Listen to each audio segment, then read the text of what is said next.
আমি অবাক হয়ে গেলাম, এই ধরনের ভিডিও আমি কখনো তৈরি করি না। 14 মাসে দুর্নীতির টাকা থেকে আমি এক কাপ চাও খাই নাই। এটা কতটুক লজ্জাজনক, কতটুক দুঃখজনক। ভাই আপনারা খাও, যা খাই ভাই নানি এক করে বইরা খাই ভাই, যা খাইতে পারো। এক কাপ চায়ের বদলে তুমি 500 কাপ খাও, সমস্যা নাই। তুমি 10 টাকার চা খাইতে এখানে ওইটাই, তুমি চাইনিজও যাও, ভালো ভালো রেস্টুরেন্টে গিয়ে খাও, এক কাপ চায়ের দাম 2000 3000, ওইটা খাইতাই তুমি কেউ তা খাওয়ার যোগ্য নি। আর স্কুলে কলেজও থাকতে তুমি যা খাইবার, লিপটন চা খাইছো, মানে এটা আই ডোন্ট, মানে এইগুলা এখন আর চলেনি। আরে মেয়ে তুমি এখন বড় বড় পুষ্টে আসো, তোমরা এখন বালা খাইতাই। তুমি যদি আগে খাইতে গেলে তেলাপিয়া ভাঙ্গাস দি, এখন আর তেলাপিয়া ভাঙ্গাস না, এখন ভাইবা কাতলা মাছ দি, রৌ মাছ দি, মাগুর মাছ দি, শিং মাছ দি, এগুলো দিয়ে খাইতাই। বুঝতেই ভাই তোমরা তো চেঞ্জ হইছো। মানে কোম্পানির মাছ যখন বেশি পানিতে একটু লাফালাফি করে, লাফালাফি করতাই।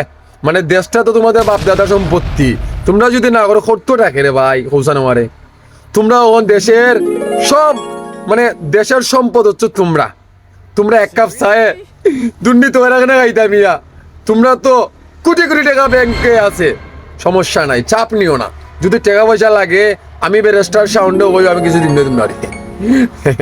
আমি বুবলির ভক্ত, উপবিশ্বাসের ভক্ত, দুজনে কাছ থেকে লইয়া তোমরা দিব, সমস্যা নাই। চাপ নেওয়ার কোনো দরকার নাই, একদম রিল্যাক্স মোডে করবাই।